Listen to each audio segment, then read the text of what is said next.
You wrote a permission rule. You tested it once, it seemed to work, and you moved on.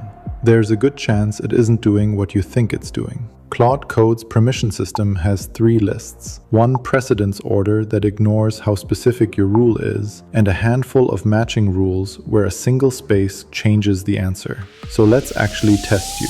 3 questions. If you get all 3, you know this better than almost anyone.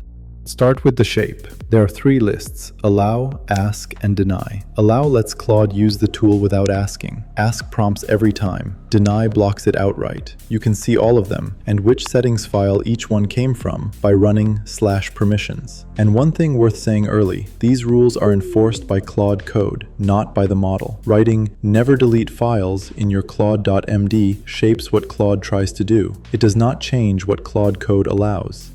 Question 1. You have a deny rule, bash AWS star. And you also have an allow rule that's much more specific, bash AWS S3 ls. You ask Claude to run AWS S3 ls. Does it run?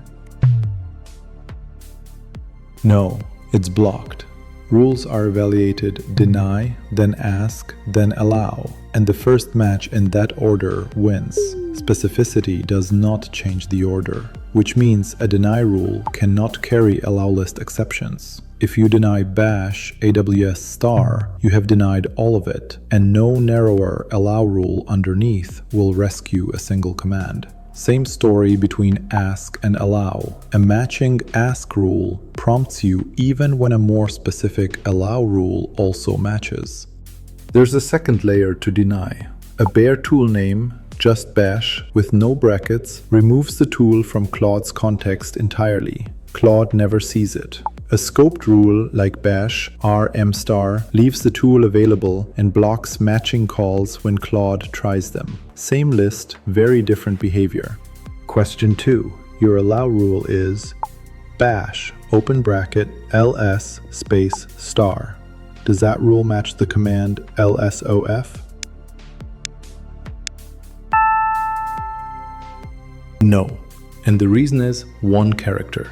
The space before the star enforces a word boundary. The prefix has to be followed by a space or the end of the string.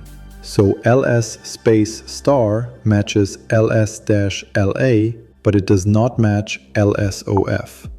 Take the space out, ls star, no space, and now it matches both. That is the entire difference. 1 space and your rule quietly covers a command you never intended.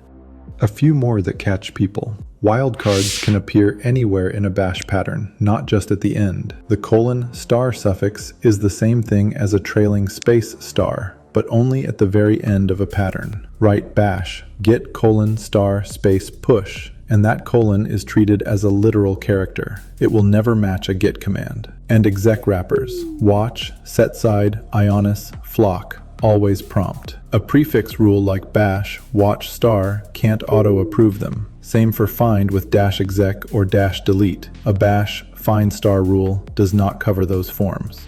Last one. Your rule is WebFetch domain star.example.com.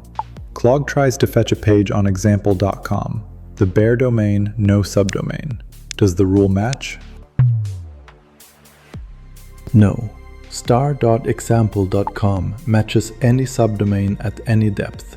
api.example.com, a.b.example.com, but it does not match example.com itself. If you want the bare domain too, you have to list it separately. And while we're here, an unanchored allow glob like just a star or b star or mcp_star is skipped with a warning. It doesn't auto-approve anything at all. Read and edit rules don't use the same matching as bash. They use gitignore pattern syntax, which means a bare file name matches at any depth. read.env and read*/.env are exactly the same rule. In gitignore patterns, a single star matches inside one path segment. Double star crosses directories. And if you actually want to allow all file access, you use the tool name with no brackets at all. Then there are modes, set with default mode. Default prompts on first use. Accept edits auto accepts file edits and common file system commands. Plan explores without touching your source. Don't ask auto denies anything you haven't pre-approved. And bypass permissions skips the prompts, which is why the docs say to only use it in a container or a VM. Even there, a few things still stop it. Explicit ask rules still fire, and removals targeting the file system root or your home directory, rm-rf/rm-rf still prompt as a circuit breaker against model error, including when the command hides the path inside a substitution. So, deny beats ask, beats allow, and being more specific never saves you. A bare tool name deletes the tool. A scoped rule just blocks calls. The space before a star is a word boundary. Star.domain doesn't include the domain. Read and edit are gitignore, not glob. Run/permissions and go look at what you actually wrote. I'd bet at least one rule surprises you. How many did you get? Put it in the comments. And the video on hooks is next. That's how you enforce the rule permissions can't express.